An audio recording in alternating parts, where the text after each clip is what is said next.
Hi, welcome to Bambai Meri Jaan team. Welcome to FilmiBeat. Thank Hi, you. hi. Hi, thank you. So, first of all, I would like to say the trailer is very intriguing, very engaging. Yes. My Yeah. question, I would like to start with Sujat and Renzel, sir, that, how did this whole idea come up in your mind that, we should make a gangster drama like this into a web series? We've always wanted to make a gangster show or a gangster film, I think. Really, Hussain Zaidi came with the basic storyline to excel, I think, and I got a call. I think it was June of 2018, and I went and met Ritesh and Kasim. And so Hussain had this fictional storyline, and they wanted to, develop into a 10-part series. And I liked the sheer scale and ambition of it. We'd never done something, I think, on the Mumbai Mafia that was this comprehensive. And me and my team of writers, Chaitanya and Samir, started writing this kind of thing, making some sense of it. And that's how it really started. It's been a journey of, I think, 5.5 years now. Right. I would like to know from Kritika and Nivedita that, when it comes to a series that's based in a different era, where of course when you guys were not there, how easy or difficult it is to prep for the kind of role that you are playing? Ma'am, please go first. Okay. Easy or difficult? I would say that, prepping for any role, era comes in later. First, you figure out what you're doing. And as Shujat has very categorically mentioned a lot of times, that when we think of era, then it suddenly comes to as if we're acting a certain way, which is not the case. So you have to believe in the fact that you're living in the 60s and the 70s. But rest, your emotions are the same. Everything is the same. Your script tells you what to do. You just have to believe in it and carry on. So preparing per se as an era is, I would say that it hasn't been the case for me. It's just preparing for the character, for Sakina. That's it. And that she happens to be in 60s or 70s. That department is the art department, the direction, the costume. They are making us portray the 60s and 70s character, which reaches out to you guys. But for me as an actor, I'm preparing myself as Sakina. Whether I'm living in 2020 or I have my own house, my own backdrop where I'm living. And that's it. The rest of the things have been taken care of by the experts. Kritika? Yeah, I agree. It's as easy.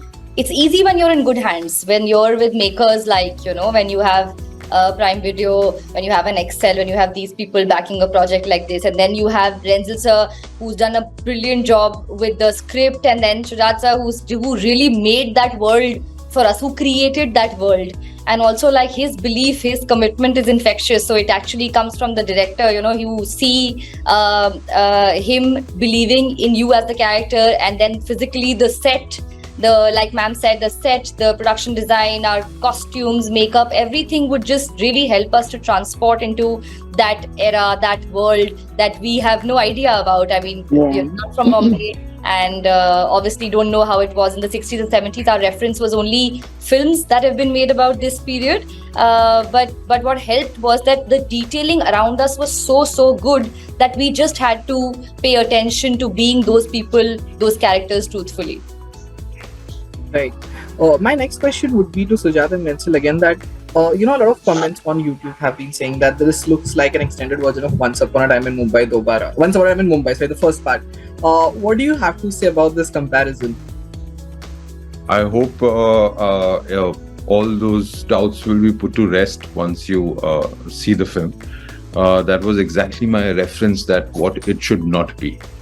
I haven't seen Once Upon a Time in Mumbai personally, and I think it is the connect with the universe, because it comes from a similar universe. Of course, I have read comments of it being Peaky Blinders and all sorts, which is great. So that reference you cannot avoid because it will keep on coming. And in our context, of course, Once Upon a Time in Mumbai was set against gangsters and that gangland world. So I think that is where it is coming from. Once people see it, I think they will understand that it goes way beyond something like that, because of course that was a film. We've got a web show. We've got something which is much more intricate, much more detailed in terms of narrative, characters. So yeah, I don't think लोगों का काम है कहना, वो तो मतलब बोलेंगे ना. So लोग कहेंगे. Right. Kritika, I would like to know, how was it to team up with KK Sir again? I know because there is like off street, so you guys are right, but how was it to work with him again? Because after a very long time, you guys have collaborated when it comes to a project. So how was it to be back on the sets with him? Also, I want to know again. बोल रहे हैं, I never knew you guys were casted. I thought this was the first time when I used to take you right in that. No, we have worked long time back when we used to have these 1 hour episodes in television. So KK and I had done a very long time back this one episode called Last Train to Mahakali, which is, I think it's been really long. And after that also, I think I did one more episodic story with him, but that's it. And having said that, coming together, it's not that that we weren't offered roles together earlier, but something had to be substantial enough for us to come together. And this also wasn't like us talking together. In fact, when I was called for the part, I was narrated the character first. I wasn't told कि actor कौन है या आपके co-actors कौन है, मुझे कहानी बताई गई थी पहले. And that's how it should be, and that's what was my thing to say yes for the project.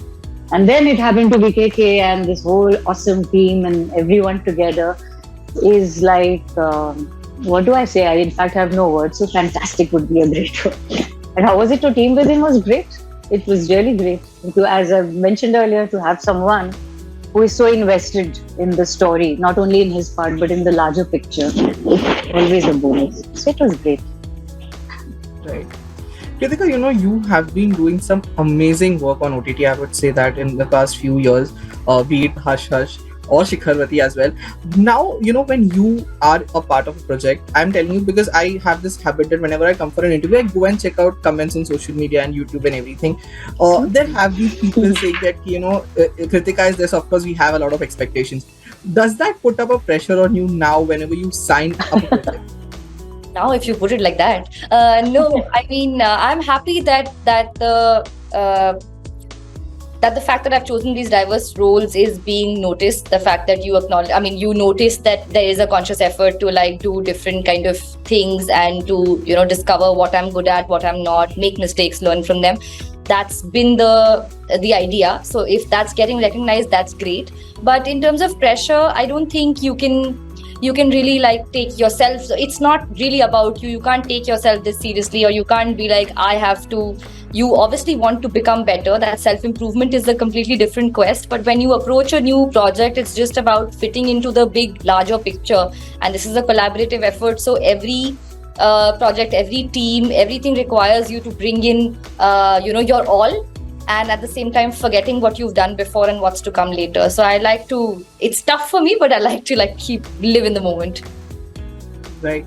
Rensa sir and Sujat sir, my question will be for you. Nowadays, of course, we have that even before the first season comes, people do start talking about the second season. So have you guys planned anything about the second season right now, or you are just sticking to the first season right now? I think when Renzel set out to start developing this idea from Hussain Zaidi, there was a very clear thought process of where the narrative is going to begin and where it is going to end. So yes, there are plans of further seasons, and as the progression happens of the narrative, it is going to start taking its own shape and form. Right, Ren? Yeah, I think this was at least seen, if I remember that first interview, that discussion between when I walked into Excel the first time, met Ritesh and Kasim, then again even Shujat a little bit. I think We were hoping that it succeeds enough to do at least 3 seasons, because it's a tale about not just how organized crime grew over the decades. It's a tale about the city. It's a tale about this family, and it would be really wonderful if, as creators in our lives, we really get this a story that has so many tentacles or so many branches, macro and micro picture. If we get 3 seasons, I think we'd have done justice. So that's plans, but now the show has to be what it has to be for audiences. Right. So, lastly, before I wrap up, I would like to know individually, what are your next projects after Bambai Meri Jaan that you guys are working on right now? My next project is a year and a half of holiday. That's my next project. I'm working very hard on it. Yeah. I think 3 seasons of holiday would be nice. You must understand, this has taken us 5.5 years, dude. Yeah. So, it will be well worth it to take at least 6 months off. This completely ruins my future plans because I want to do the next season soon. The creators want to take off, and I'm just going to sit here and wait. Well, I guess I'll have to do the same in that case. Okay. Has got stuff coming up.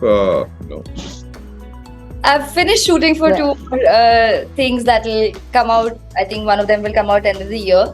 But honestly, I can't wait to do the next season of Bambai Meri Jaan. So please watch it. Everybody has to watch this on 14th of September and write good things on social media that don't put pressure on me, but on the creators to write and make the second one soon.